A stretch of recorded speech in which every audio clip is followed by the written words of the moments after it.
just wanted to give some input about the special needs of small member states, but I will go a little bit further than that.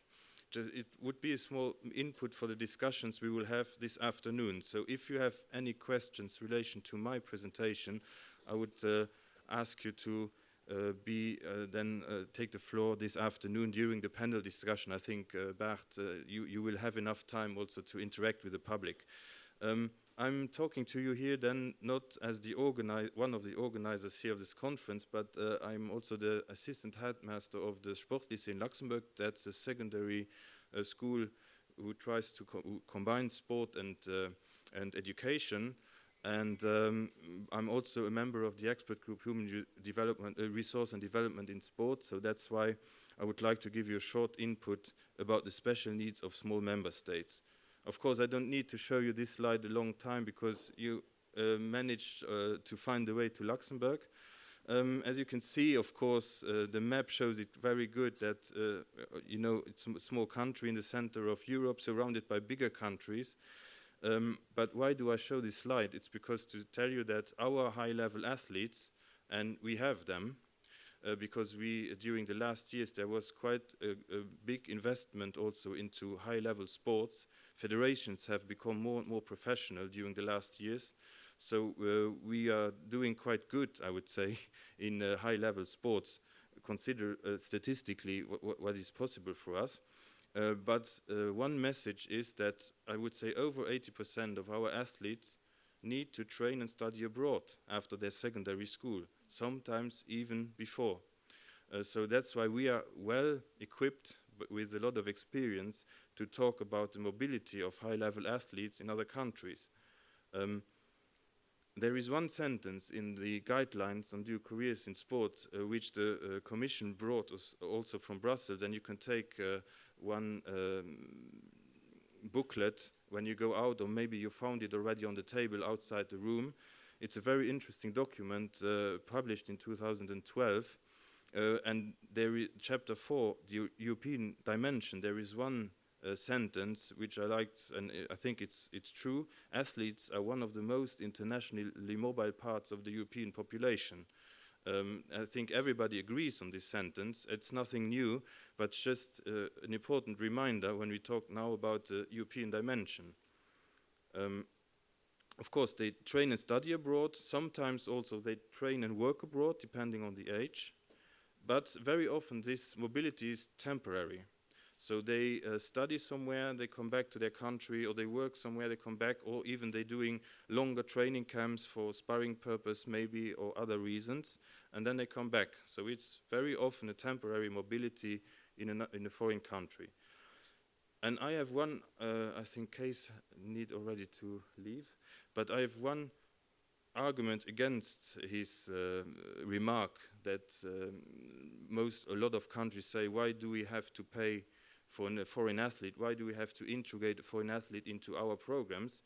And my argument is that there are many reasons, because it's not only a concern of small countries, but I would like to show you what, in my opinion, which athletes are concerned by this mobility.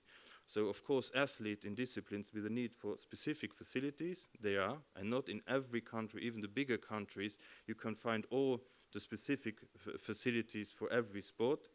Then you have, of course, athletes from winter sports and water sports. Not every European country, and Netherlands is already smiling here, has mountains, for example, and I suppose you have also winter sport athletes in your country, you see, and doing other things as ice skating, yes.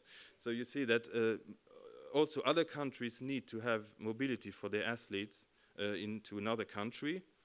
Of course, then very often in programs we forget the athletes in team sports, because very often programs are focused on the Olympic individual sports, not in every country of course, but very often, but athletes in team sports who reach a good level at a very young age, sometimes they need to play for a club in a foreign country, so they have to move, to leave the country and to play maybe in a football, basketball club abroad. Also, these are, I think, a really big number of athletes. Then, of course, the athletes from from smaller EU countries. I think I don't need to explain it anymore. But also athletes as sparring partners in combat sports or in racket sports or other sports. And of course, there is, you can say, why should we help athletes from a foreign country? But you can also say, and I think this afternoon we will have some remarks on that, you can also say, maybe this good athlete fits good into my training group and can bring something positive also to my training group, either as a sparring partner or because he behaves in a quite good way, etc. And I think if you talk to athletes, and they will come also they will be able to speak also this afternoon, I think they can confirm this.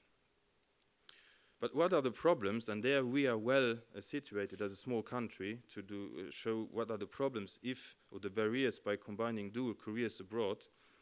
I think Chase already told it a little bit. Sometimes talented athletes with a foreign passport do not have access to specialized schools and services and talent programs in member states.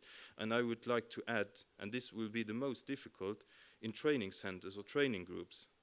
I think there are many reasons why we see that it's very difficult. Why? Because most of the member states think that that's a national issue.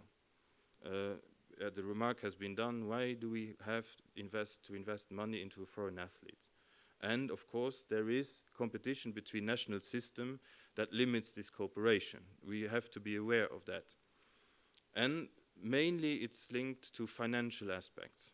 Not only, but mainly it's linked to financial aspects.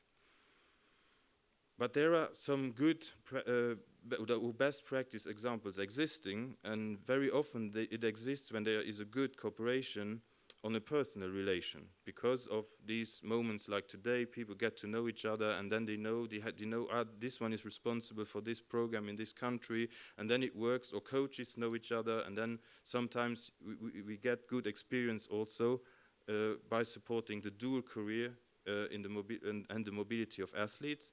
But we think that it would be a good idea to come out of this personal relation-based situation and maybe try to think what could a system or a program bring to promote the mobility. So what is the input of Luxembourg presidency into the discussion?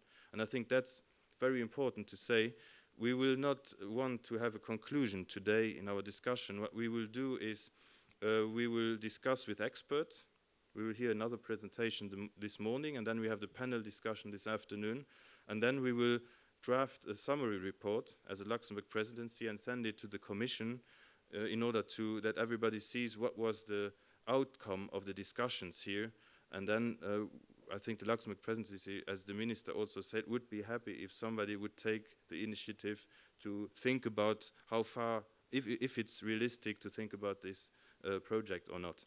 So the aim of our idea is to promote mobility of high-level athletes in the field of dual career, not only in the field of how to combine study or how to find in educational institutes that has arrangements to support the sport, but also not to forget the sports side. So that we need both factors for a successful dual career.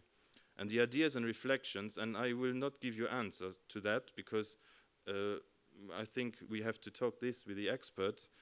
It might be a good idea, in our opinion, to think about the European label for education institutes and training centers.